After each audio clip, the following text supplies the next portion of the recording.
Saudi woman to get accepted into Cambridge into the field of biotechnology. And here today she'll be talking about her journey to there in her home college, somewhere familiar to her. So inshallah, I hope you can all sit down, enjoy, and enjoy. شكرا جزاك الله خير. بسم الله الرحمن الرحيم والصلاة والسلام على أشرف الأنبياء والمرسلين سيدنا محمد وعلى آله وصحبه وسلم. Brothers and sisters, Assalamu alaikum wa rahmatullahi wa barakatuh. It's my honor really to address you all this afternoon. Thank you for the invitation and thank you Dr. Amal for organizing this and Jude. I'm going to talk to you today about living through innovation.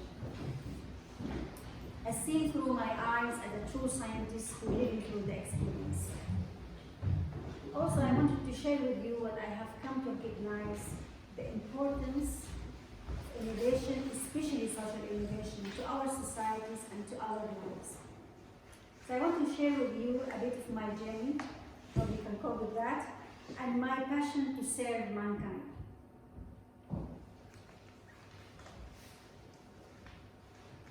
I believed in the power of science since I was a little girl.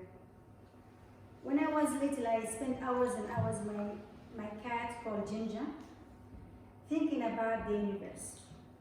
I spent time imagining what science may get to in the future, the moon, the space, and so on. And I used to admire amazing scientists and scholars who did something amazing for the mankind, either the area of medicine, literature, or science. They were my heroes.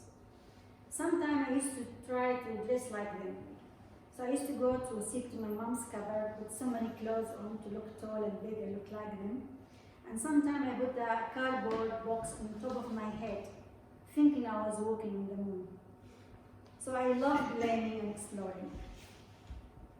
And I was lucky I had a father who could teach me anything I wanted. One day I asked my father about the scientists. Do they really exist? Do they really human beings? He said to me in his simple answer, yes. Why you are asking? I said I wanted to be like them, but I couldn't see anybody look like me or I can relate to them. He told me, Hayat, with learning and education, you can do anything in life. And one day, maybe you could be one of them. So I loved learning, and my school days were the happiest days of my life. I know it's weird, but that was the truth. I grew up between two cities, Mecca, I came from Mecca and Riyadh. I didn't go to private school, nor I did have the chance to learn another language like English, nor did I have the chance to see a real lab. I came from a traditional family from Mecca with no extra luxury and 8 children. I wanted to be like my heroes, making a true difference to the world. So I asked my father to send me abroad, and that was the bomb, to England to study, to become a scientist. Because all my lifelong passion is to make impact of science more tangible to every single human in the world. I believe science and technology could solve many of the world's challenges, like poverty, like sustainability. So I left home to different environment, to different culture, to different language, with a huge risk, with no scientific background, with minimum English, just to fulfill my dream to help the world. It was easy to convince my family. It wasn't easy. It took me 2 years. But finally, they agreed. I arrived to Britain, and I had a dream that it would be so rosy and all doors open, but it wasn't the case. My Saudi school qualifications were not sufficient for the UK universities, so they asked me to go back home. And they told me I have to do the A-levels again, and if I try to do the A-levels, it will prevent me to understand them all in 1 year. So they told me to go back home to my canteen. They indicated they know the fate of my life and they want me to believe them. And that was tough for me because I don't want to go back yet. It took me a lot of convincing to come. And I don't want to look failure. It's like I just haven't had a chance to try. And I came to England to satisfy my dream to become a scientist. So I thought that I had a brain, hopefully, just like they did. So if they could make it, I can. So that first year, we talk about first year, most of you read first year, I hardly slept at all. It was full of pain, tears, but also joy. I studied between 18 to 20 hours a day because I never felt in my life that I want something so badly more than to pass my A-levels. Alhamdulillah, I managed to pass them all with flying colors, and I managed to get unconditional offers from all the universities who rejected me in the past. Also, I faced another challenge. Many people say to me, science doesn't go with religion. It's not fashionable. Well, I managed to graduate with honors from King's College London with honors in pharmacology. And then I was lucky to get full scholarship from Cambridge University here in Newham to study a PhD in biotechnology. Also, I felt the challenges of, the true scientist should be atheist.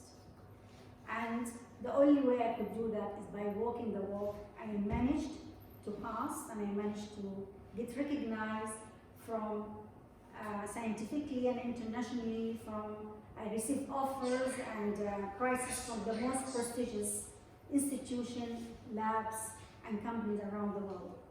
For example, like NASA, Berkeley University, Sandia Lab, and Tokyo University in Japan, Weizmann Institute, even I get offered to them in Tel Aviv, Euromedica in Switzerland, Department of Health, because we helped with the, if you remember the mad cow disease, we helped with the joint research with Oxford University to understand how we can get rid of the prion, the protein who caused the infection. Also was named by King Abdullah, the elite students by his foundation. And I used to be in among 15 British scientists, young British scientists within the British government to save British science at around like 2 Blair Arena at time. And I was selected twice from Cambridge to present my work at the House of Commons among 10,000 students. I started my own company the minute I finished the diagnostic for breast cancer. And I received the award from Mecca for outstanding in science from Prince Khalid Al Faisal. And my dream, when I announced by National Geographic, as you know them all, as the National Explorer, I've been chosen by Barack Obama State Department to be one among 5 scientists to review my film about me in Harvard and inspire young students, and ambassador for Vital Voices, and also I was the first Saudi Arabian to be announced as a Goodwill Ambassador for Sciences at UNESCO, and Alhamdulillah, this is my 12th year. And I'm one among 30 women to be the first appointed at the Shura Council, is similar to a parliament cabinet in Saudi Arabia. I was the advisor to Ban Ki-moon, the UN, and also member of the 10 experts. I get Bill Clinton Award with Leonardo for this civil society and social citizen. And last job for me was I was the senior advisor to the President of Islamic Development Bank in Jeddah. I'm sorry to say all of that, but why I'm saying this?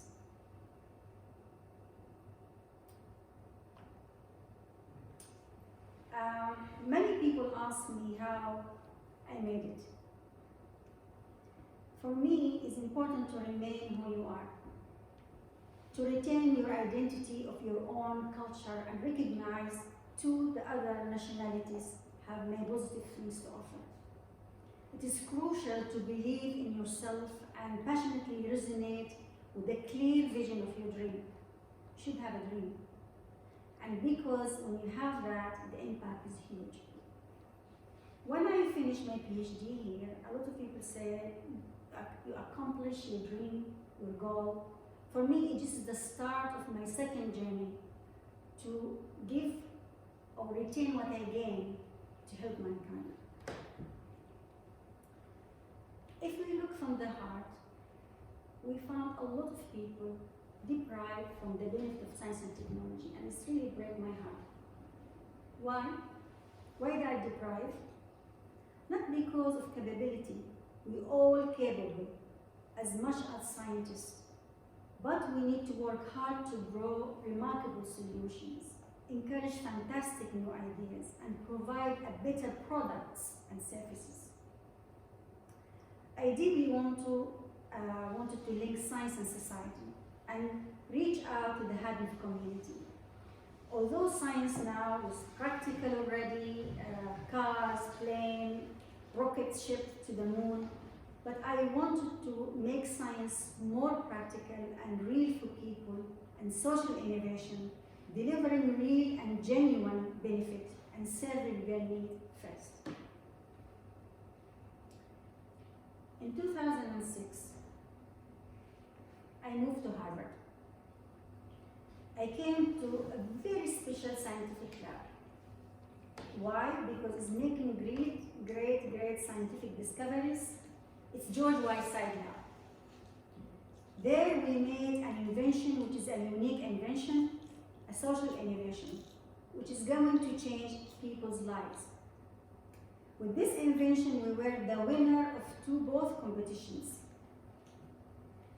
Harvard Social Enterprise and MIT 100K. I think most of you heard about it, maybe not, but this is one of the strongest two competitions worldwide, and we are the only group to win both competitions at the same year. As you can see, say, witness history.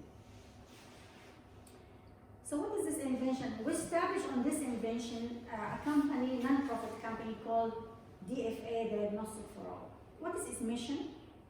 Is to provide affordable healthcare diagnostic tool to everyone. We developed in a lab a unique type of sensor made from paper.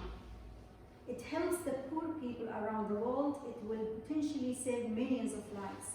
It replaces huge machine and put the power of the scientific lab at the patient's fingertips. And here's how it looks like. So people can access to it who cannot access to hospital, cannot access to equipment, and cannot access to doctors, and they can monitor their health and provide better quality of life. So it's very easy to make, and it's inexpensive. It doesn't require power supply. It doesn't require a reagent or something to add. It's just a drop of blood, and it's very easy to get rid of and give you a result within minutes. And here's how it works. So if you put a drop of blood, it will mix into the chamber. You see them there, and it's already there. We have a reagent embedded. So it changes color depending if this patient has a lot of liver enzymes in the blood or not, or whatever we want to test it. So it goes quickly and reacts with the chemical reagent already there, and it will change of color. And we can talk about that during the question and answers. Yet when I left Harvard, still felt like the potential of social innovation was not being achieved. There didn't seem to be enough education on the topic. Students were still fixed on their careers, getting 10 years, making publication, which is all good, but I had so many discussions with them. I said science was born to solve problems. And we faced so many challenges. Your talents, I mean, all of you here as well, this is a message to you. Your talents, your gift could help save lives. If you could help clean polluted water to help children in Vietnam, or generate electricity from dirt, from bacteria, in rural Africa so people can have extra few hours to cook, to clean, to study, and even to operate in the hospital. I remember asking them to think more outside the box, to use their imagination, and to be open to the science of our developed world is changing too. But I knew this type of change wasn't going to happen overnight, so I had to take a practical step to make the imagination more tangible, and I worked to become social innovator. I started ITU Institute for Imagination and Ingenuity for the youth in the Middle East. I had been imagining the details of this institute for many, many years, collecting ideas, engaging with so many individuals, being truly inspired and energized by everybody involved with one big goal in mind: to create the ecosystem of entrepreneurship and social innovation of scientists, for technologists, for engineers in the Middle East and beyond, so they can have the full opportunity to fulfill their dream and help their society and help their community. We need to teach the youth where to look and how to channel their hope. We need to give our youth the courage to not fear failure, but instead to do, to learn and to keep doing. For having the confidence to try is at the root of all innovation. To create new ideas, new solutions, new opportunities, to make a new market. You have the chance to make a new market of your own and to make a difference. Anything they can imagine: a hospital, a grass in the desert, mining minerals on the moon, new life for elderly, a cure for cancer, or the best restaurant in the world. Whatever idea they try to bring to earth, whatever dream they try to bring into being. I was so lucky and passionate about linking science and society through our many different projects. But even imagination and the infrastructure, they were not enough, wasn't enough. I had to be involved also directly with policy. I guess everybody knows this. In September 2015, you heard about sustainable goals, yes? UN painting a new picture. The agenda for 2030, the Sustainable Development Goals, the 17 goals. It's a roadmap. It's a universal call to everyone to work together for a better world, to have clean water, to have renewable energy, to have food for all, health for all, gender equality.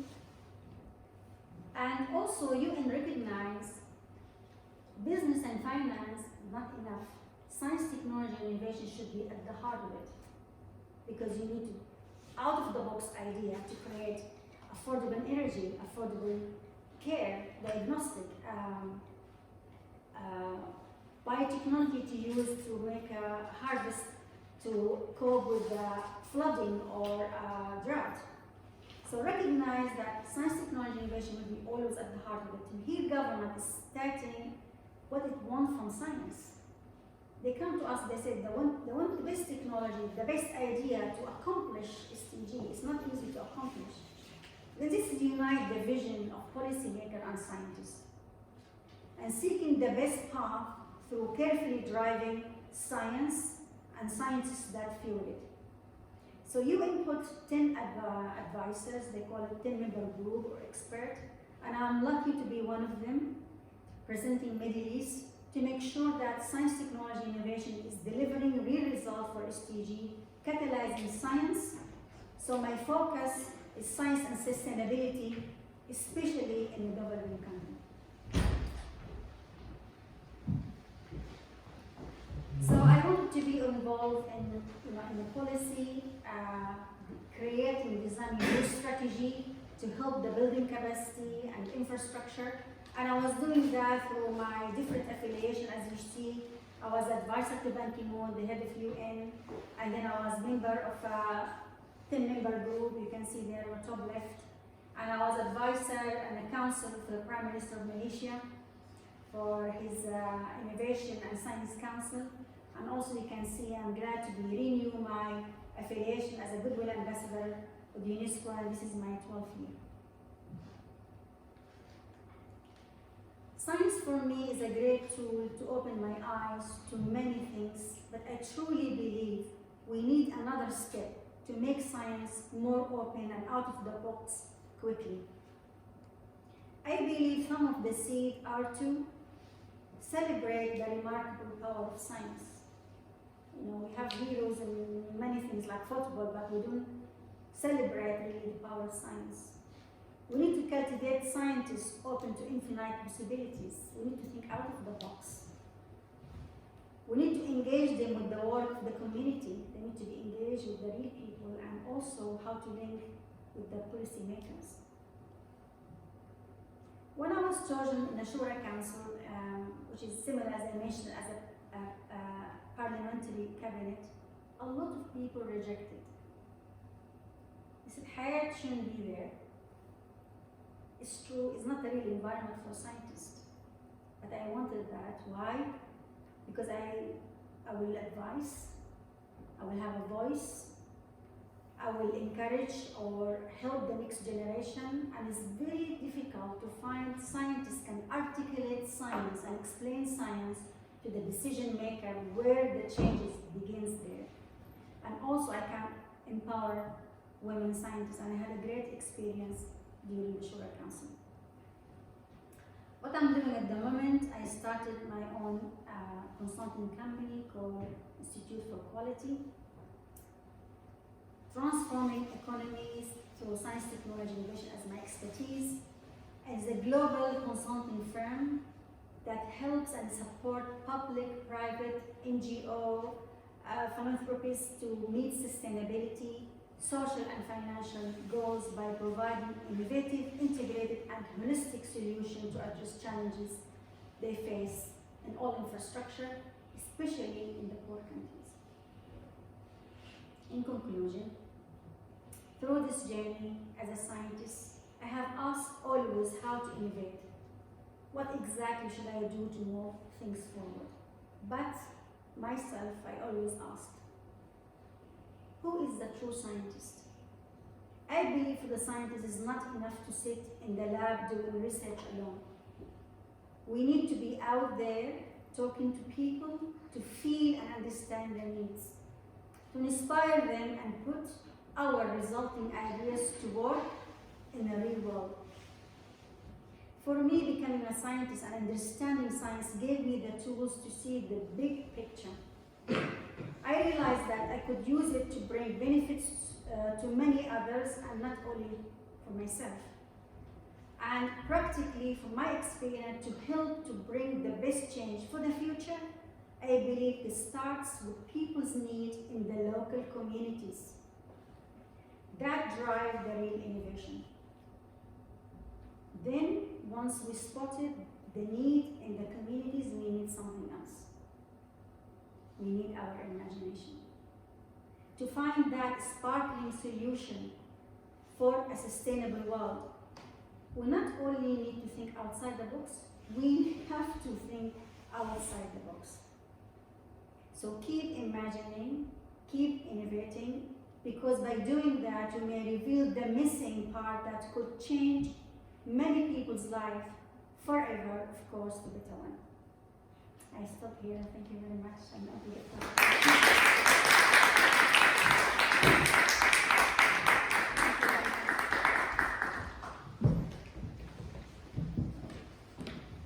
If anyone has any questions they would like to ask Dr. Hayat, you can raise your hands. Yes? No. Sorry. It's okay, I won't bite. Don't be shy, guys. Yeah. So obviously you travel to the UK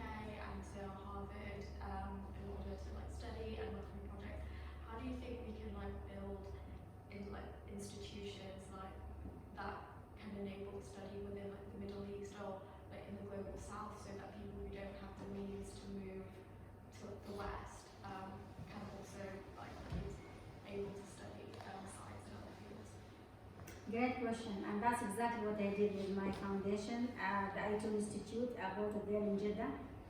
And also my involvement with this consulting firm because I really want to work with developing countries. I mean, this is the political term they give to our countries. I mean, I come from Saudi Arabia and they still call it a developing country. Anyway, so we need to really help the government to provide them with the right policy.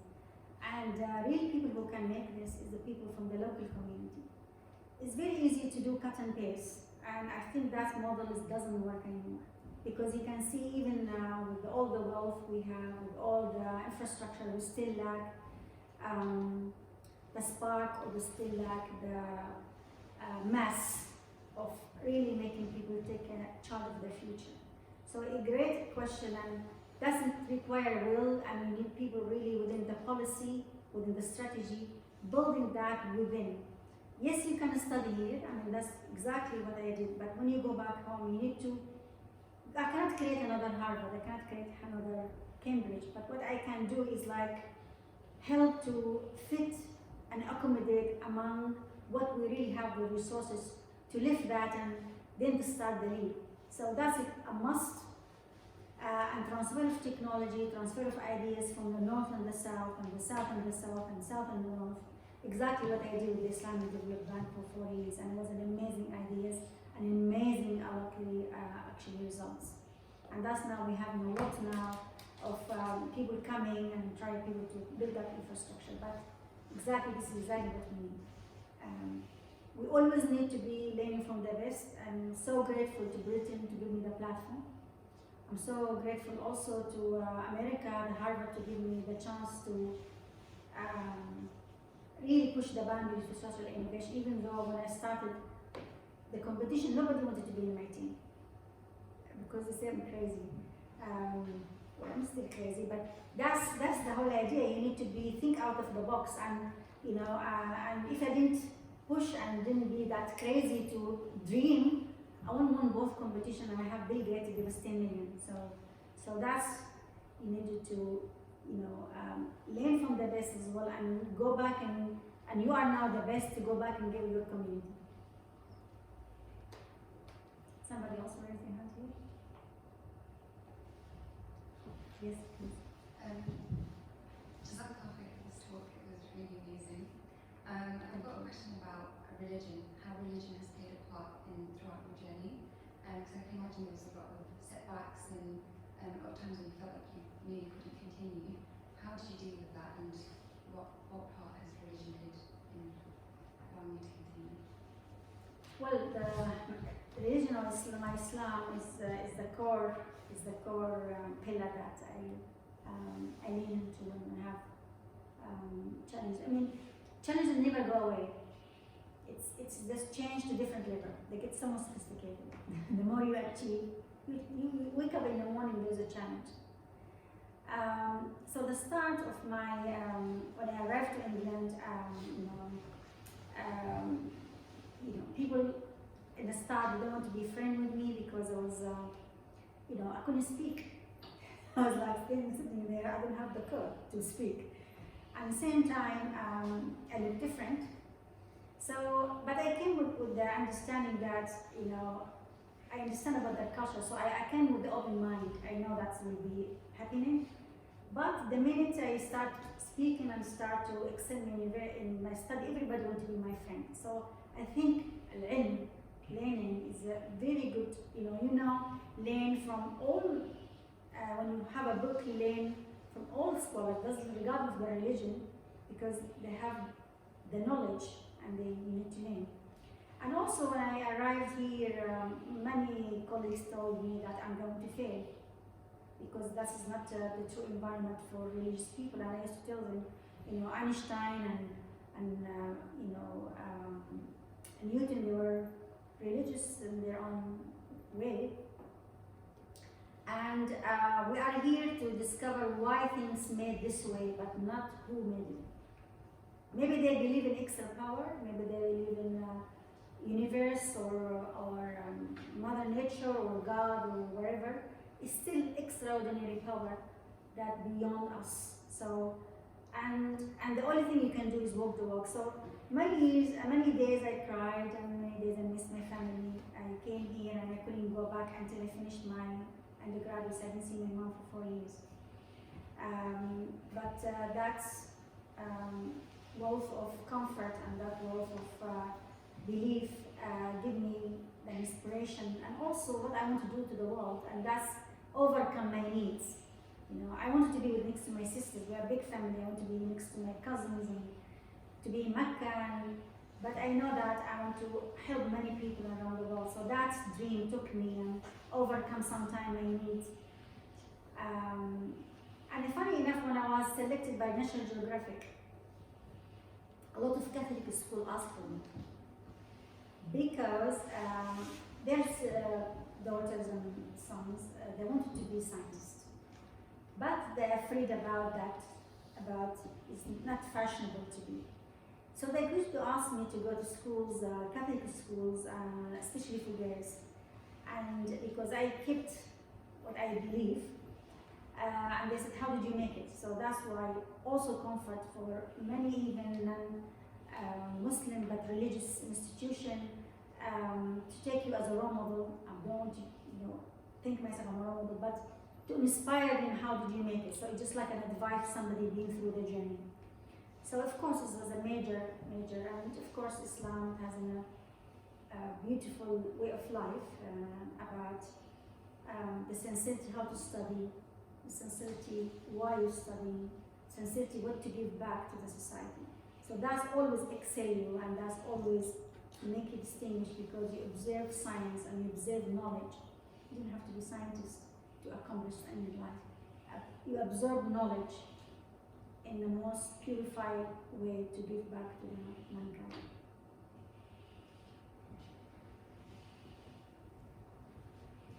Leah, okay. I want to ask questions. Thank you so much for your talk. I was interested in knowing how you've clearly spent a lot of time in academic institutions and political rooms. How have you stayed grounded in local needs and understanding what people actually need and not get carried away by theoretical publications or wars and whatnot and thinking about impact? That's a good question. when I was in higher mission at Harvard, they told me I'm not doing science. All this paper technology, this is not science. Or for me, I was talking to the president in the US. I said to him, if you award someone an engineer in NASA, the same thing an engineer who's making renewable energy in rural area and in the phenomenon, he deserve the same celebration. And I think always break my heart to, if you know about innovation is the mother of necessity. So the most needed is the most deprived because it's the capital of the money. I mean, look to COVID-19 vaccination. Africa only got 1% whole Africa because they cannot afford it. Okay? And that's not fair. I mean, our duty, we have the privilege to learn, to come to the best institution. What is our duty to this deprived? All of us have to think about that. So if we have that from the start, if you start to study from now, history, geography, science, computer, wherever, think about what is my goal, why I'm learning this subject, how I'm going to benefit mankind. It doesn't matter what they look like or what religion, because when it comes to humanity, you serve. Okay? So that's exactly, if you have that goal from the start, you will be always grounded, you will be not carried away. I mean, people say that I'm the most, one of the most top influential in the Middle East. I didn't ask for it. I didn't even want it to be in TV. When I was asked to film me here in Cambridge, I was on the front page. I think I did it because I want to say thank you to mom and dad, because they suffer a lot to send me here. And it took a while for people to accept that I left for noble purposes. So that's culture. It's okay, but you need to educate people by you walk the walk, not walk the talk. It's you walk the walk. So if you always link your dream from the start and who you are and what you're going to accomplish, it's okay to think about your job and your career and comfortable home, to provide for your family. That's the nature. I mean, if you don't think about that, you're odd, you know. But also, within that, think about, sorry, what's your name? Tima? Tima. Tima, what I'm going to give back to the society, how I'm going to benefit mankind. Even just one person, what I would, my study and work, I will give back to society. And that's give you always grounded, it puts you in a real picture. Look what COVID happened. Everybody, all the world, doesn't matter if rich or poor and whatever, everything was paralyzed. And as a small virus, you can even look, you can see it. And then, you know, we are equally in terms of what we get, and we're all connected. So think about why I'm here. You are in Cambridge. I am in very good university. What I'm going to accomplish and how I can give back to mankind. And that could be when you've done your master, or when you choose the area you are going to work for, or your PhD, or whatever you want to do. What do you study? Population health sciences. Population health. That's great. You have a great cause, so we can do many things. Yeah. Yes, Lane, you have a question? You don't have a question, okay. I thought you raised your hand. Yes, please. I would imagine you've learned a lot with looking for long form detailed coding. What would you say is sort of the biggest lesson you can derive from both your academic, scientific journey, as well as your personal journey to navigating your life? Good question. I think two things. Sincerity and how you be true to yourself. As I say, sincerity is the base of everything wonderful come to you in your life. Because you have ikhlas, you will know how to divide your time, what to learn, and how to learn, and what to give back. And بعد كده يجي التميز. After you excel and you get distinguished, you get noticed, because when you have sincerity, you always going to, you know, it's like when you cultivate something beautiful, always there's something wonderful come out of that. So without you noticing, without you asking for it, you become a star, you know, guiding somebody else in the, you know, in the dark nights, you know. And that's what I learned. Be true to yourself. Always bring back that what you're doing is for the sake of your belief, and also the sincerity, because that type of, you know, ikhlas will, you know, will bring you ihsan, and bring you tamayuz, and bring you, you don't know how to cheat, and you don't know how to lie, and you don't know how to have envy or anything, because you purely ikhlas in your learning and you giving back. So that's what and the third thing I also learned, don't judge. Do not judge people with the way they look.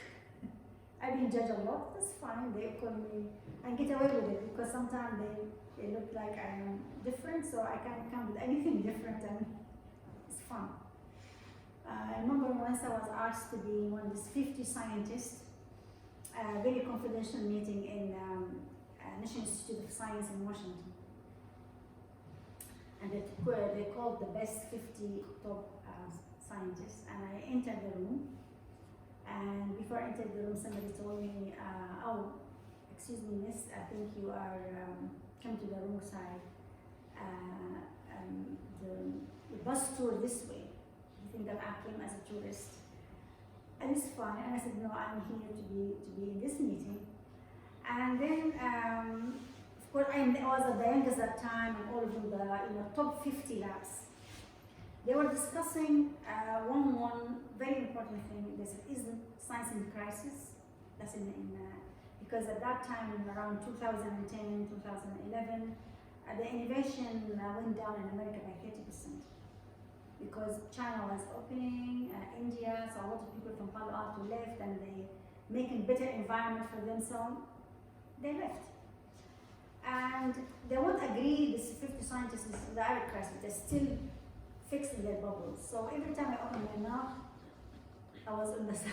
I said, fine, nobody, because it was 3 days brainstorming, and after that we have to give recommendation to the president.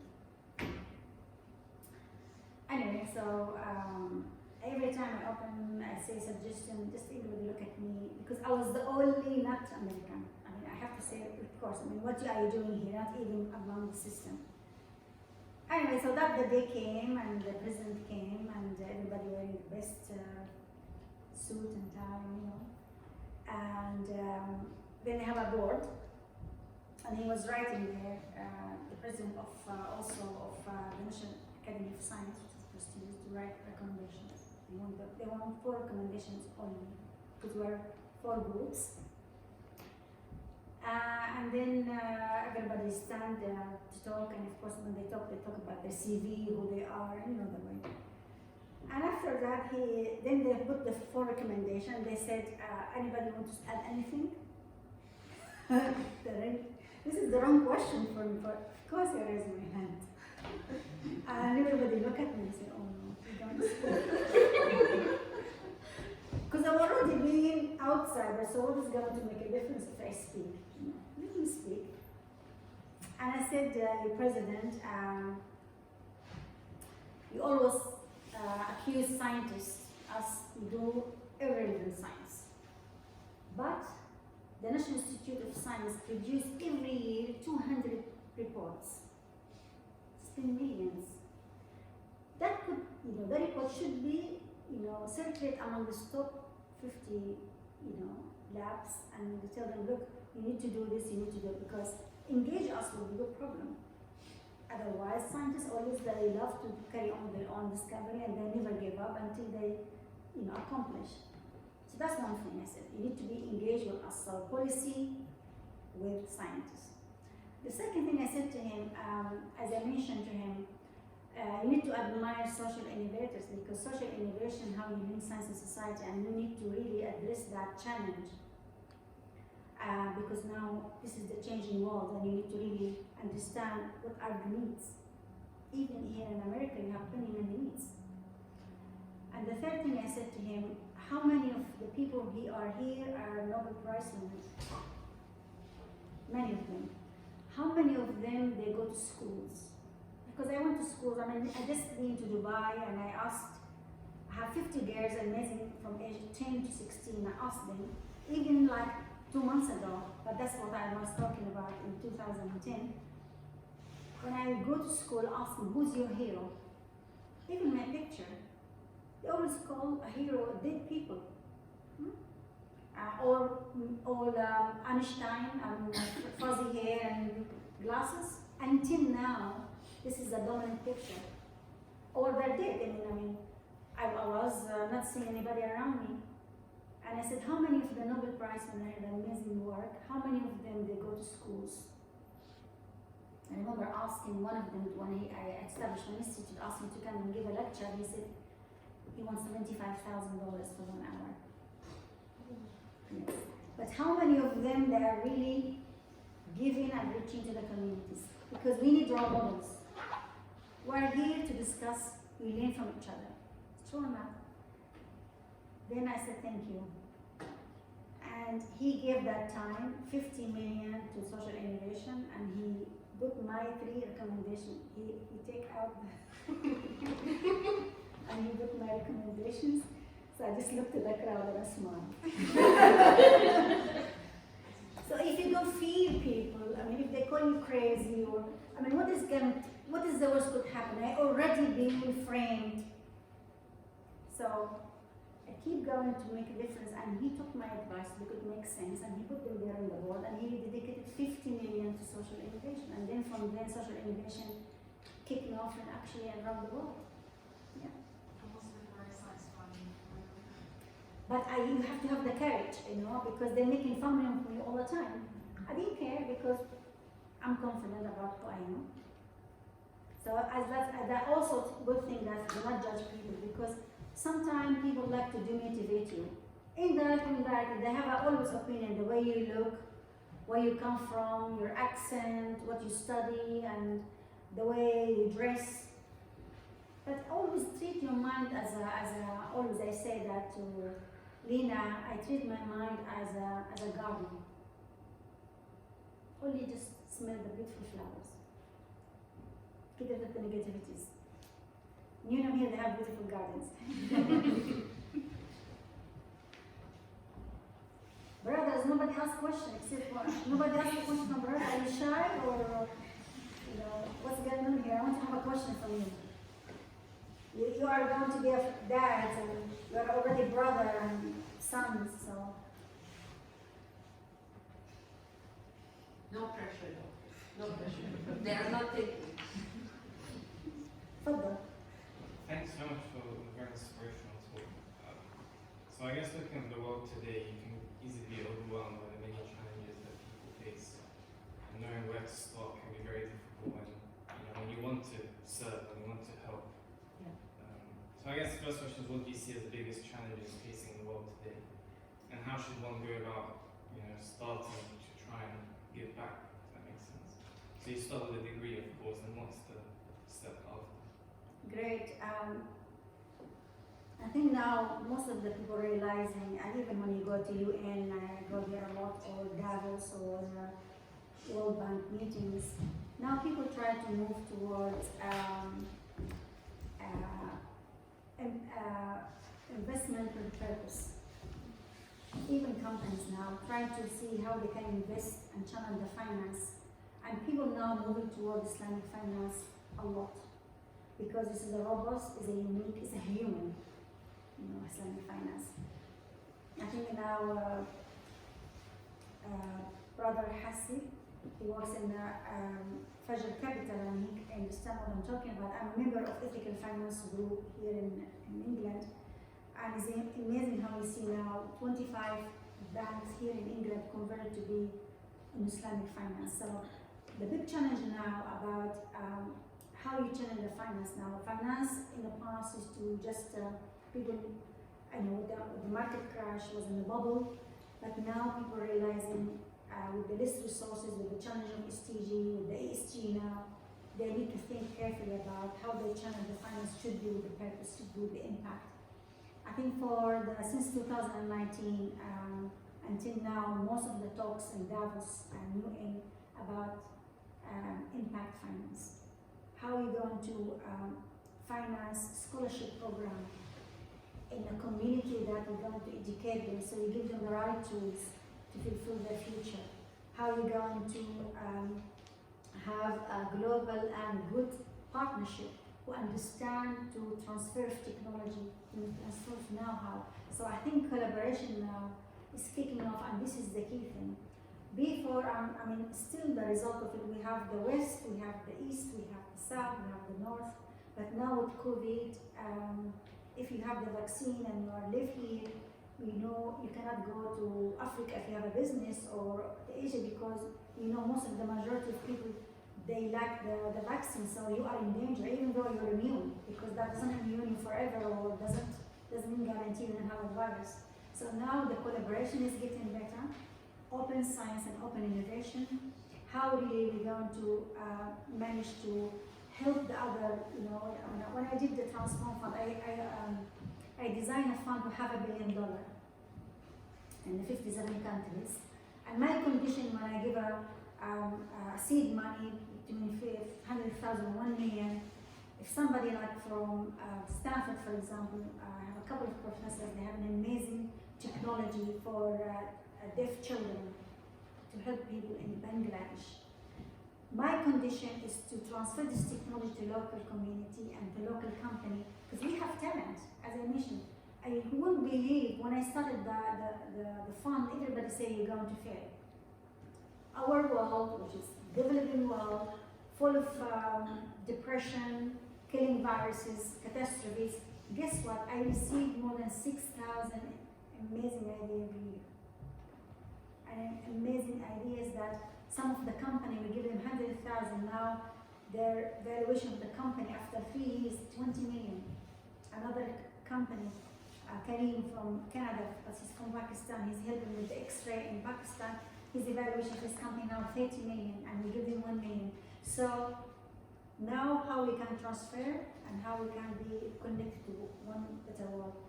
The isolation or work in that, it's, as you see that the number 17 goal for sustainable is partnership. And look with the purpose, invest with the purpose. how to look after, because if you are prosperous, the community, if you are, for example, an investor in the green energy, how are you going to do that if you open a plant in Senegal, if you're not going to invest in the local? It will be costly to bring all the team with you. It will be costly because even if you sell it, who will going to buy it? So you need to have the local to advise you, to really design it to be able to, you can sell it and people can benefit and you can, it's okay not to make 50 billion, it's okay to make 20 billion today, this year, you know. That's people now start to think about global, green, and how to affect the developing country because the money is there. To achieve SDG, we did a study with the Islamic Development Bank, we need 1 trillion. 1 trillion to achieve the SDG. But guess what? There's $300 trillion floating there in the market. But they're looking for good investment. Bankable projects. So that's now people moving toward how I'm going to benefit the community, how I'm going to build that plant this so it can has the fruit to encourage the whole society. That's the type of thing we need to do. And that's exactly what's happening today. It's going to be slow, but still you see there's no governance, no global agenda for still for the global investors. But if they don't make now the global agenda, I think they will lose in the long term in that country. Good question. And here doing finance. What are you doing, most of you here? Sorry, what's your name? You, yeah. James. And what are you doing here? Arabic. Arabic? Oh, I'm sorry, I didn't speak in Arabic. But you know most of the, you know Ikhlas, you know. Yeah, and Muslim. So you learned Arabic in before university? At university. And how was it here? كويس؟ كويس. تتكلم مع فارس؟ ايوه لكن هو اعتقاد في اللي كان في الاسلامي انا اتكلم باللغه المصريه. أنا أتكلم معك مصري مش مشكلة. It's like my friend, I was with her in London, and her boy came from the school so happy. He told my mom, we have this amazing pizza place. I went with my friend to buy pizza, and it's all halal. He's a very nice guy, so friendly. And his mother asked him, which country he come from? He said, I don't know, but he told me I was A. She said, this is Egyptian. Okay. Welcome. Yeah. Any more questions? Sorry, what's your name? Are you from Arabia? Me? Yeah. Yeah. My name is Ahmed. أهلا أحمد. مصر؟ لا من السعودية. السعودية؟ أهلا وسهلا. من فين؟ من جدة. أهلا. أحمد إيش؟ حلوان. أهلا. بدأ كانت يخدمك الحلواني. سندي قبول. It's nice to see you here. See you as well. جزاك الله خير. تدرس إيش؟ Mathematics. ماث؟ ما شاء الله. تعرف أنت اللهجة السعودية؟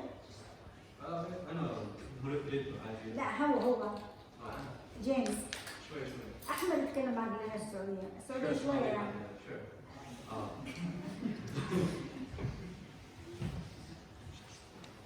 Was a really my pleasure to be here, to be back to Newnham. I have so many memories. My dad, Allah yarham. He passed away, and I remember when he sent me, it was tough for him to send me. And it was the first time I saw my dad wearing نظارة شمسية, sunglasses. And he took me to the airport, and he didn't tell me, oh, don't do that. No, my father, he always a role model. He never asked me to pray or not to pray or to scrum. No. My father was mashallah, very religious, Allah yarhamah, but he was a role model. He just observed me, and you observed him. So when he took me to the airport, he did say to me one thing. He said, "Arfa rasi ya Hayat." Don't let me down. That's it. And that was his. So when I get, tired, when I get fed up or with tears, I throw the books away and all around the room. And I remember his word. So I, or have a solution, wash my face and bring him back and study. So, and my advice also to you, surround yourself with people who believe in you. Do not surround yourself with negative people. You don't need them and the world don't need them. life is full of challenges. Surround with, even if they don't know your work, they don't have to be the same, but they believe in you. They're so proud to be with you. You learn from them every day. Because you need somebody to say, well done. You need somebody to, when you're tired or your advice, somebody there. So surround yourself with the good friends. And it's especially for you, this is that age when you are, because the friends you make now, they are forever, because all of you here come from very good background, mashallah, all of you intelligent, and this is the best of the friendship you can have, because you are already here for a purpose. And I know Cambridge, how tough, they're not easy on you, صح? Because they want you to pass, and you have no time to mess around with anybody.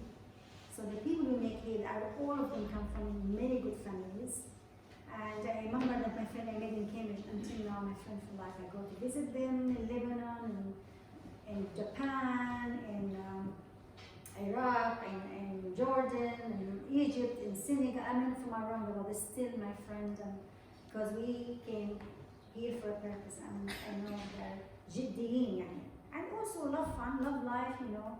You need to also explore life. I love traveling, I love, you know, exploring, you know. Just do not لا تشيلوا هم. لا, don't, you know, leave it to Allah. Do your best and leave it to Allah. Otherwise, you will be embedded in the misery. I don't want you to be miserable. I want you to enjoy it, but work hard. صح? And I know how tough for you. All of you first year? أحمد أنت سنة كم؟ I'm doing masters here. ما شاء الله. That's your 1 year? It's a 1 year thing, yeah. In maths. In which college? Wilson. Wilson, very good. And James, first year? Fourth year. Oh, mashallah. And the Islamic Society, yes? Yeah, second. Second year.